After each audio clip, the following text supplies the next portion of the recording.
আপনাদের ভবিষ্যৎ ভালো কামনা করছি। আপনারা দেশভক্তিকার সেবায় নিয়োজিত আছেন, থাকবেন। মনে রাখবেন, আপনাদের উপরে নির্ভর করছে আমাদের সমুদ্রের নিরাপত্তা।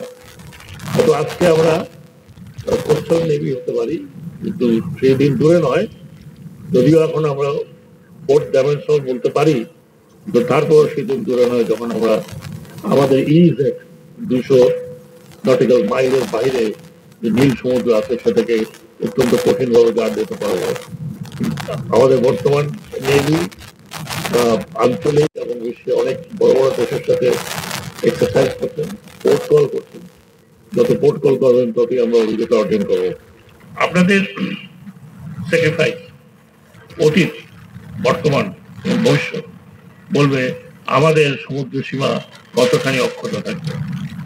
আমরা এখন পর্যন্ত আমাদের নেভির সেই ক্যাপাসিটি পাইনি যারা আমাদের ইজেট বা নীল সমুদ্র বা নীল সম্পদকে আহরণ করবে এবং রক্ষা করবে। আশা করি ইনশাল্লাহ দুটি মাত্র সাবমেরিন হয়েছে, আরো বেশ কিছু সাবমেরিন যুক্ত হওয়া দরকার।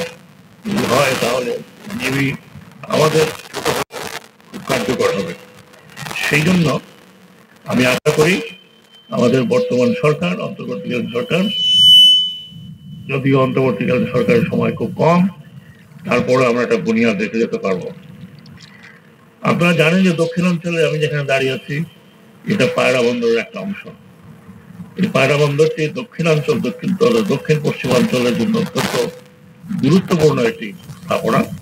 যদিও এটা মাত্র শুরু হয়েছে, একটু টেক টাইম, কিন্তু যেভাবে আমি দেখেছি, যা দেখেছি আমি আমার সেকেন্ড ভিজিটে দেখেছি যে খুব তাড়াতাড়ি এটা প্রকৃত হওয়ার সম্পূর্ণ অথবা সম্পূর্ণ হওয়ার পথে আছে। তাই যদি হয় তাহলে আমাদের দেশে 3টি বন্দর হবে এবং এই 3টি সমুদ্র বন্দর রক্ষা করার কাজে আমি নেভিকে সংযুক্ত করার চেষ্টা করছি। বাংলাদেশ স্বাধীনতার সংগ্রামের সময় যারা শহীদ হয়েছিলেন তাদের আত্মা কামনা করছি, শান্তি কামনা করছি। বিশেষ করে তো অনেকে ভুলে গেছেন বীরশ্রেষ্ঠ রুহুল আমিন, যিনি একজন নৌ বাহিনীর সদস্য ছিলেন।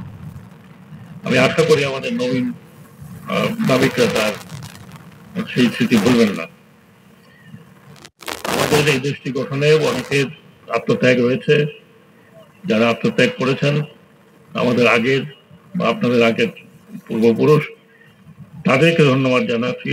তাদের শান্তি কামনা, আত্মার শান্তি কামনা করেছি। মাত্র 10 মাস আগে যে নবীনরা রক্ত দিয়ে তাদের শান্তি কামনা করছি।